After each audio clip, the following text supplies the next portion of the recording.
Olá pessoal do Narrated Hauntings. Meu nome é Marcelo, tenho 37 anos e quero compartilhar uma experiência que me assombra até hoje. Não importa o quanto eu tente esquecer, o que vivi nas profundezas da floresta amazônica continua me perseguindo. Nem anos de terapia foram capazes de apagar o que aconteceu. Espero que contando isso eu consiga encontrar um pouco de paz.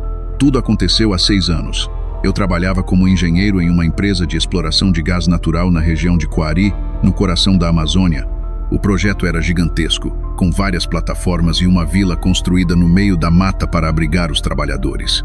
Minha função era supervisionar a construção de algumas dessas plataformas e por isso passei semanas isolado, cercado apenas pelo som dos animais e pelas conversas esporádicas com meus colegas de trabalho. Naquela época, eu tinha um amigo chamado João, um homem da região que conhecia a floresta melhor do que qualquer um de nós. Ele adorava contar histórias de assombrações e criaturas misteriosas que habitavam a mata. Eu sempre ria, achando que eram apenas superstições locais. Mas isso foi antes de testemunhar algo que mudaria minha vida para sempre.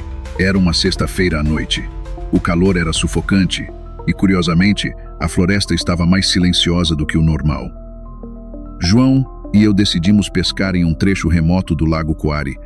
Ele insistia que aquele era o melhor lugar para pegar tambaqui.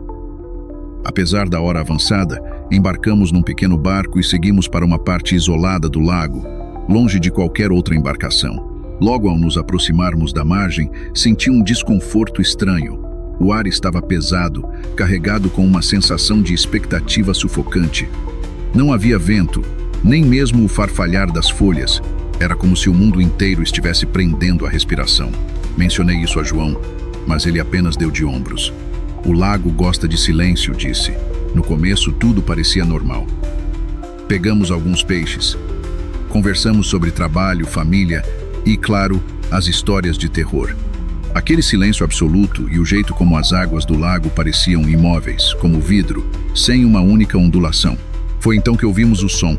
No início era baixo, quase imperceptível, mas aos poucos tornou-se mais nítido. Um choro abafado. Parecia vir de longe, um lamento feminino perdido na escuridão. Olhei para João, esperando que ele zombasse da situação, mas seu rosto estava pálido. Ele recolheu as redes de pesca com urgência. Precisamos sair, disse, sua voz carregada de medo. Tentei questioná-lo, mas ele apenas repetia que precisávamos ir embora imediatamente. De repente, o choro ficou mais alto, ecoando ao nosso redor, como se viesse de todas as direções ao mesmo tempo. Um arrepio subiu pela minha espinha. Algo estava muito errado. Quando tentamos ligar o motor, ele falhou. A cada tentativa, o barco parecia mais preso àquela margem, como se algo invisível nos segurasse. E então, eu a vi.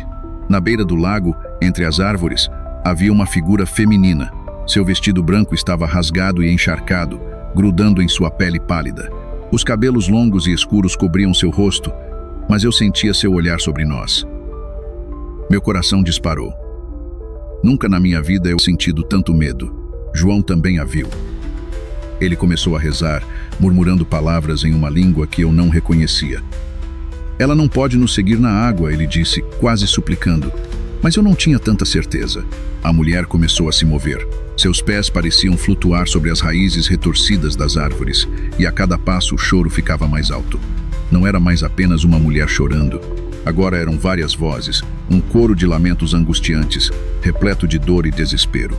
Quando a escuridão caiu, a tensão aumentou. A cabana estava abandonada há muito tempo, madeira podre, buracos no teto deixando a luz da lua entrar. No fundo, todos sabíamos que aquela noite seria diferente. Não conseguia tirar da cabeça as imagens das figuras que vi.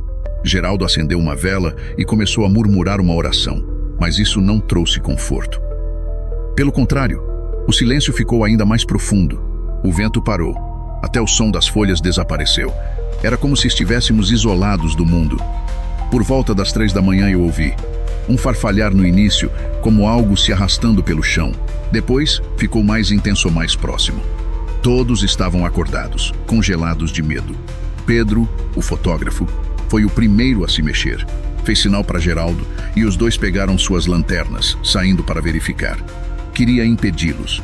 Meu instinto gritava que algo estava terrivelmente errado, mas permaneci paralisado. O som ficou frenético, circulando a cabana. Então, Um grito horrível. Pedro correu de volta. Pálido e tremendo, Geraldo não estava com ele.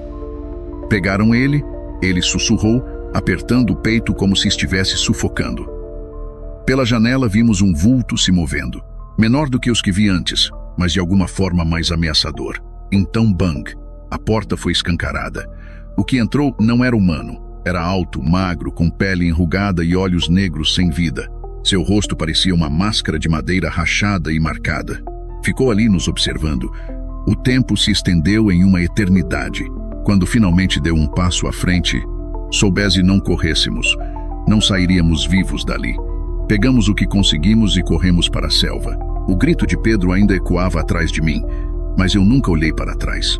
Corremos, tropeçando em raízes, caindo em buracos invisíveis, até chegarmos ao rio ao amanhecer exaustos, imundos e em choque.